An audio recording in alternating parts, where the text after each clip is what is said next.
On the storm-lashed shores of the Atlantic stands a fortress once called the Gibraltar of North America.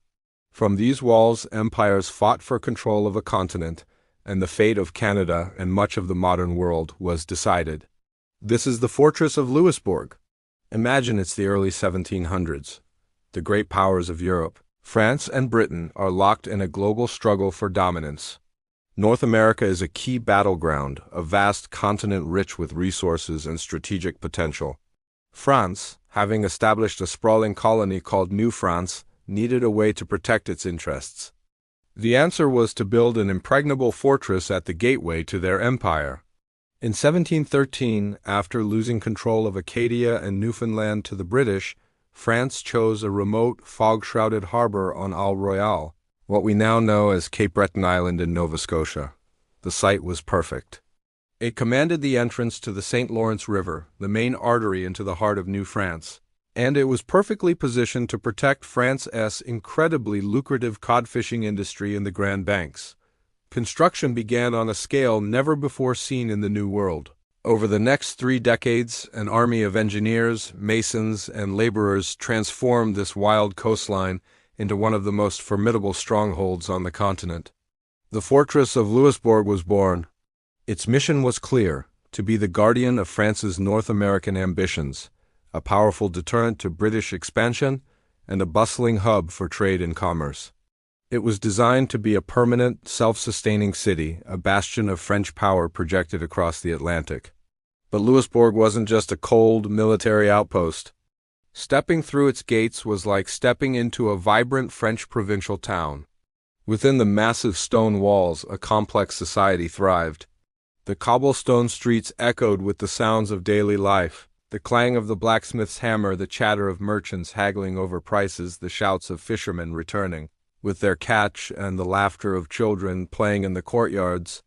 Soldiers from France and Switzerland drilled on the parade grounds, their colorful uniforms a stark contrast to the gray stone of the ramparts. Their families lived alongside them, trying to build a life on this remote edge of the empire.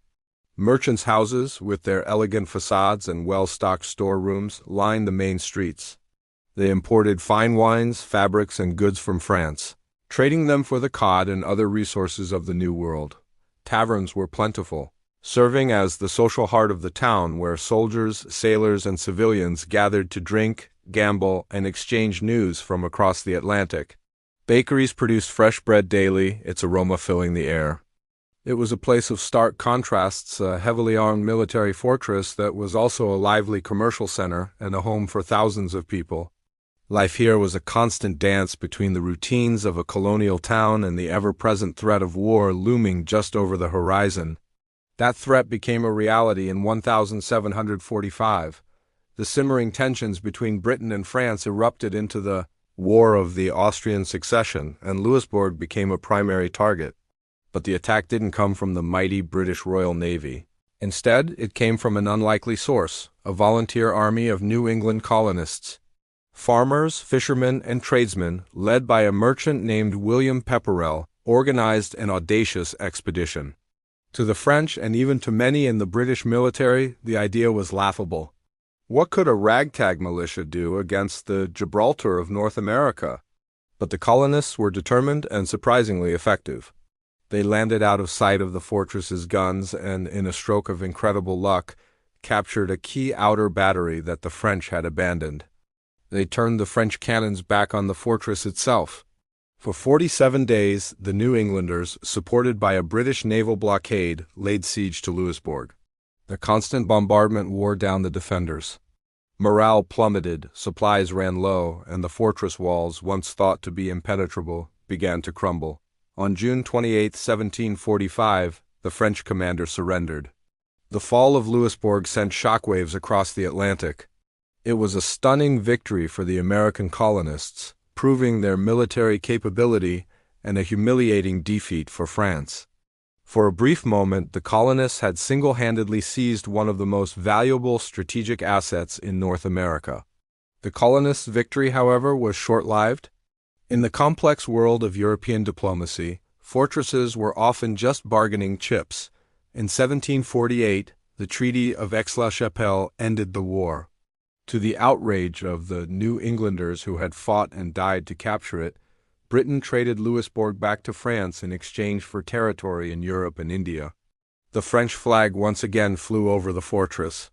Wasting no time, France immediately set about rebuilding and strengthening Louisbourg, determined never to lose it again. They poured even more money and resources into its defenses, reinforcing the walls, building new batteries, and increasing the size of the garrison. Louisbourg became stronger than ever, a symbol of French resolve. But its fate was tied to a much larger conflict brewing on the horizon, the 7 Years' War, a true world war fought across continents. In 1758, the British returned, and this time they weren't taking any chances. A massive fleet of over 150 ships carrying 14,000 regular soldiers, an army nearly 10 times the size of the colonial force from 1745, appeared off the coast. Under the command of generals like James Wolfe, the British executed a brilliant and brutal siege. They established batteries on the surrounding hills, bombarding the fortress relentlessly day and night. The harbor was filled with British warships, their cannons systematically destroying the French ships and the town itself. Fires raged through the wooden buildings, and the stone walls were pulverized by cannonballs. After 7 weeks of relentless assault, with the fortress in ruins and no hope of relief, the French surrendered for the final time. The fall of Louisbourg in 1758 was the beginning of the end for New France. It opened the St. Lawrence River to the British fleet, leading directly to the capture of Quebec City the following year and, ultimately, to France ceding Canada to Britain. After the second capture, the British wanted to ensure Louisbourg could never again be a threat. Their decision was simple and ruthless: demolition. British engineers systematically planted explosives and toppled the magnificent walls, the barracks, the churches, and the houses. They reduced the proud fortress to a mountain of rubble. For nearly 200 years, Louisbourg lay in ruins, a ghost town on the edge of the Atlantic, its stones slowly being covered by grass and its story fading into memory. The once bustling streets fell silent, home only to sheep and the occasional visitor scavenging for stones. But the story doesn't end there. In the 1960s, the Canadian government embarked on one of the most ambitious historical projects ever undertaken. Faced with a declining coal mining economy in Cape Breton, the government saw an opportunity to create jobs and preserve a vital piece of Canadian history. They decided to resurrect Louisbourg. Using original French engineering plans and painstaking archaeological work, they began to rebuild 1/4 of the original town, stone by stone. It was a monumental effort, employing out-of-work miners and teaching them the 18th century skills of stone masonry and carpentry. Over decades, a section of the fortress rose from its ruins, an exact replica of the town as it stood in the 1740s. Today, visiting the Fortress of Louisbourg National Historic Site is like stepping into a time machine. It is the largest historical reconstruction in North America, a living museum where the 18th century comes alive. Costumed interpreters playing the roles of soldiers, merchants, and townspeople populate the streets and buildings. You can talk to a soldier about his duties, watch a woman cook a meal over an open hearth using period recipes, and even taste freshly baked bread from the King's Bakery. The thunder of cannon fire echoes across the harbor, demonstrating the fortress's military might. You can walk the same stone streets, enter the same homes, and stand on the same ramparts where the fate of a continent was decided. It's an immersive experience that connects you directly to the past. Louisbourg is more than just a tourist attraction. It's a powerful symbol of the colonial struggles that shaped Canada, a testament to the ambition of empires and a monument to the ordinary people who lived, worked, and fought here. The Fortress of Louisbourg is more than a reconstruction.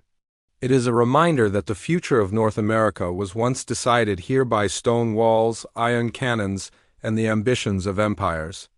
Its story is a powerful lesson in history, resilience, and remembrance, a chapter of our shared past brought vividly back to life. Thanks for watching. If you enjoyed this journey into history, be sure to like this video and subscribe for more stories from the past. See you next time.